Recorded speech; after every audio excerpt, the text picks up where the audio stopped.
My male 26 sister, 23, runs a bakery business, and she's been struggling lately to keep up with orders because she's been short-staffed. She does a lot of orders for wedding cakes that require custard or marmalade fillings, and I offered to help her by making these fillings at home and bringing them to her, so she had less work to do. Unfortunately, the past 4 times I've made these fillings, my girlfriend, 24, has literally dipped her fingers into the filling jars and contaminated them because, in her words, she just wanted to try some. I've tried explaining that she can't dip her fingers in and contaminate the entire batch because then I have to remake it. I said she should use a spoon and take some out if she wants to try so badly, but she just pouts and says that she likes using her fingers because it takes her back to her childhood. Today, I was trying to finish some chocolate custard to send to my sister quickly because she was running late on a wedding cake order for an important client. I told my girlfriend beforehand not to eat the custard, and if she wanted to, please use a spoon. I get out of the shower, and what do I see? She has her fingers in it again. I totally lost it because this was the 5th time she blatantly disregarded what I said, and I yelled at her and told her to stop eating the damn food I was making because it wasn't for her and she was contaminating it. She started crying and got mad at me for fat-shaming her, even though I'd made no comment on her weight and she has no history of weight issues or eating disorders. I know I was harsh, but she kept pushing my limits. Am I the idiot? Does she also wear a diaper and draw on the walls with crayons because it reminds her of her childhood? Not the idiot. I'm sorry, she's exhausting and sounds like she's trying to sabotage you by helping your sister. LOL, right? What grown damn adult can't just grab a spoon and has to dip their fingers into food? Calling her out for contaminating food intended for commercial sale to other people because she wants to relive her childhood is appropriate. Hiding behind the fat-shaming nonsense seems like a way to escape accountability for her total lack of self-control. Oh God, I feel so guilty for laughing at this. Anyway, I second this as well. She sounds like she's purposefully trying to get in the way of you helping your sister at this point, so I would say she's probably jealous of your relationship with her. This is her way of making you stop the attention and help you give your sister. I would talk to her about this, but after pretending to blame you for fat-shaming her out of context, I would say she's too immature for an adult relationship and probably isn't worth pursuing if she's going to try to ruin your relationship with your sister long term. I know everyone's like, break up over every little thing in here, but I break up over this. This is so deliberate. She's not even pretending she forgot, just insisting that because she wants to, it's fine. OP, at this point, she is doing it on purpose, in front of you or right when you're ready to catch her. Yeah, she's purposefully ruining things for some reason. Break up with her. This person is sabotaging and wasting your time. I, 30 female, am friends with a couple, Mike and Sandra, 35 male and 38 female, and invited them and their child Charlie, female tween, over for dinner. Before they came over, I texted them to find out if they had any food sensitivities, allergies, needs, etc. The wife said there was nothing I need to worry about, so I decided on something a bit kid-friendly while still feeling like I was cooking for adults. So I settled on chicken parm with some chocolate cake for dessert. I figured it was like chicken nuggets mixed with pizza, which kids would like. It turned out really well for someone who's just started cooking like me. My friends told me it was good, and maybe they were just being polite, but they ate everything. Charlie poked at her meal the entire time we ate, and I'm not sure she ate any of it. After we were done, I brought out the chocolate cake. Charlie ate a tiny bite and immediately started bawling.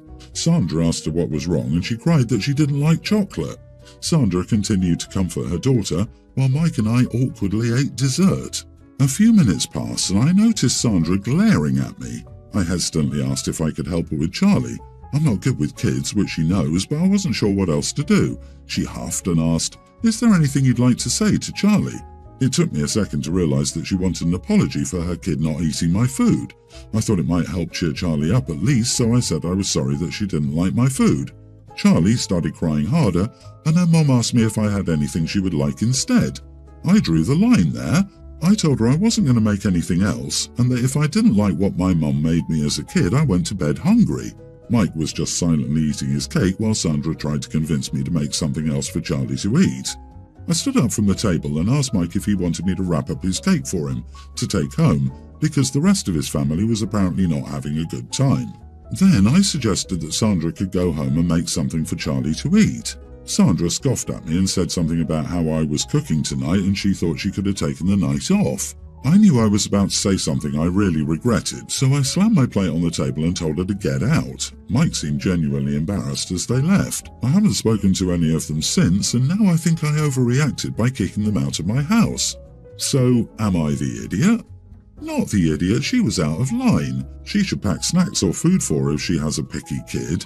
Crying over chocolate cake? Ridiculous, you did nothing wrong. Mom was wrong. Their kid is not your responsibility, and catering to her food issues isn't your job. Sandra's so out of line she doesn't see the line. If the child is known to be a picky eater, which we don't know but can only assume to be the case, then it's Sandra and Mike's priority to prepare for that, not the person that is hosting you, especially after OP asked. This is absurd, and Sandra sounds entitled. Golly. Oh my word, I just caught that the child is a tween, and the parent is behaving like this. I could have understood a little one getting upset at whatever because, toddlers, but a tween? This is enmeshed, entrenched bad behaviour that stems from mother, inflicted upon that child, and now upon the world at large. What a distinctively weird way to be in this world. OP, I feel sorry for Mike, who sounds like he really needs a friend. Maybe call him. What kind of parenting are these people doing by appeasing that behaviour? Given Mike's reaction, this can't be an isolated issue. Try reaching out to him first and see what he has to say. You have every right to refuse and kick them out. Yelling and slamming dishes was an idiot thing, especially in front of a child that was the cause of the upset in the first place. I can only imagine how the kid felt after that happened. My 32 male fiancé, 28 female, is currently pregnant and has been both tired and nauseous lately. I understand why she didn't want to help me look for the dog, but I can't get over the lack of empathy and selfishness of this either. My dog, 6-year-old Heeler Corgi Mix, runs off at least once a week. Usually my fiancé will help me find her, but it's not without protest. I didn't know how she was getting out of our fenced yard, so I installed cameras and found out that she was scaling the 8-foot fence. I ended up attaching spinners to the top of the fence, thinking this would solve the issue, but it didn't. I brought her out today and was playing with her when my phone rang. I was inside just long enough to grab my phone and my dog had gotten out. I immediately went in search of her, thinking she couldn't have gotten far, but I couldn't find her anyway. So I went back to the house and asked my fiancé, who was curled up on the sofa, to come to help me. She immediately said no. She said she was tired of chasing the dog, that she wasn't dealing with it anymore, and that I should have been out there watching her. I explained to her that I had been watching her and simply stepped away for 0.2 seconds to grab my phone just inside the sliding door and she'd escaped. She again said it wasn't her problem and she's not exhausting herself anymore to search for my dog. I won't even say it was unexpected because, as I said in the past, she's always had a problem with helping me search, but she's never said no. She just complained about it. At first, I went and searched for myself. After maybe half an hour, I came back and again asked her to come to help me, and she snapped, "I said no, I'm so tired of chasing that dog around multiple times a week when I'm already exhausted and throwing up constantly." I panicked and unleashed some yelling, which involved telling her that she was a witch who lacked empathy and that I was thoroughly disappointed with my decision to be with someone so heartless. It was out of pure fear and panic, and I apologized later after I found my dog, but she said, "Go screw yourself and won't talk to me." Am I the idiot? Everyone is on my side except my sister, who says I'm an idiot because it's not my pregnant fiancé's responsibility to chase around your stupid mutt, and said she would have left immediately if her boyfriend had ever said what I did to her. Dogs run off at least once a week. At that point, you are the idiot for not training him better. Rehome him, he deserves a better owner. She is right, that is not an emergency, that is a habit. Why haven't you put a harness on the dog and put a leash on it? They make leashes that spin around so the dog can go in multiple directions. This way you can not worry about your dog taking off. And yeah, training. What the heck, dude? Add to that, aren't healers working dogs who need lots of exercise? If all you do with a working dog is watch it while it wanders your backyard, you are not properly taking care of your dog. The repeated escapes show that your dog needed more exertion opportunities from you. Yeah, OP, you need to train your dog better to not run off instead of expecting your pregnant fiancé to bear the responsibility for your mistakes. But this?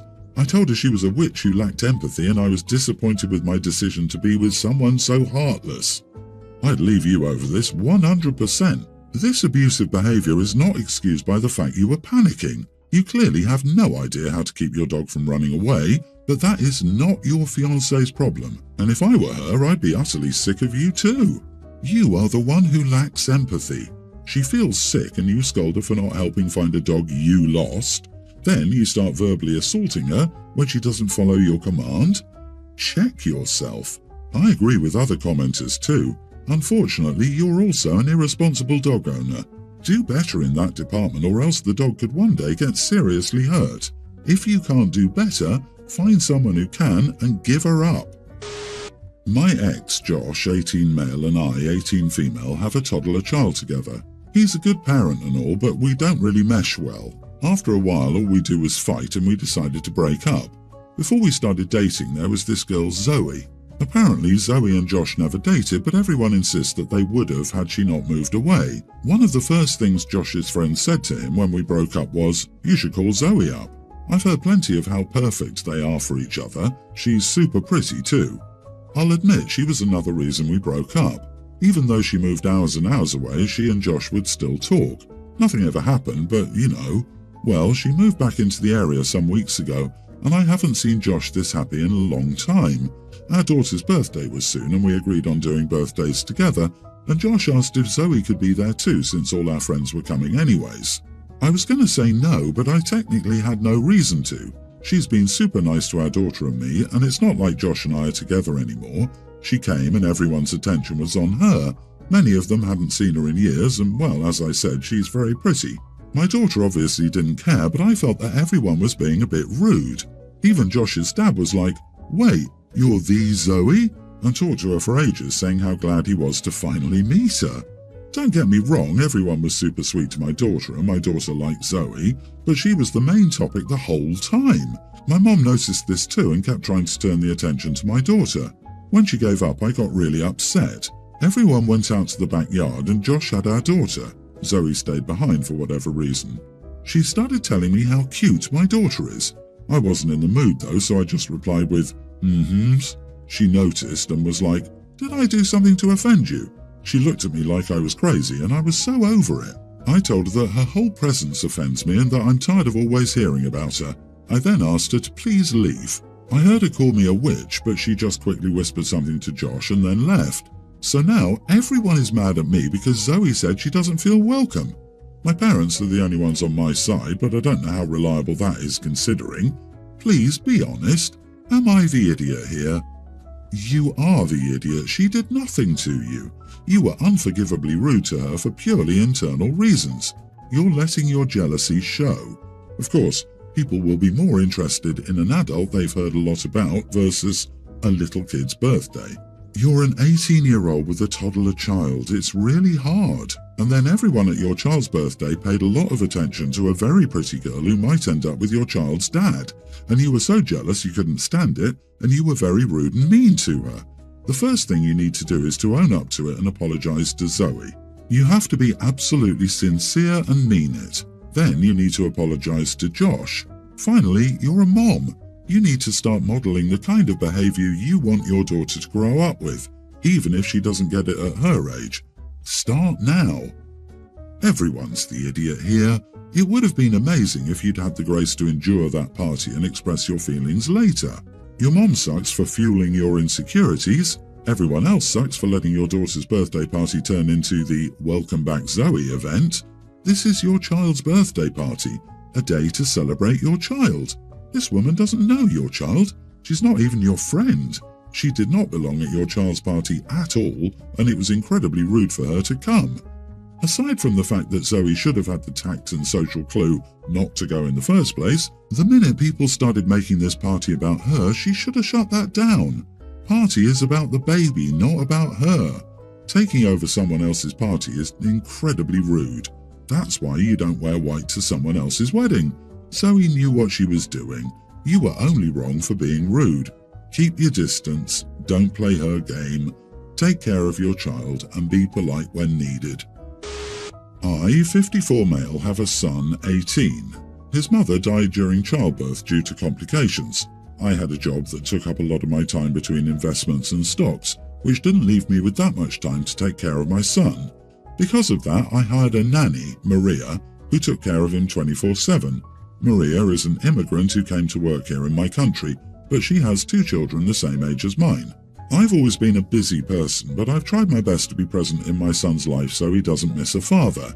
When my son turned 16, I stopped working and started living with the profit my account earned. A year later, I married my current wife, Livia. Livia has a 19-year-old daughter who's taking a gap year before attending university. This month, my son left home to go to college.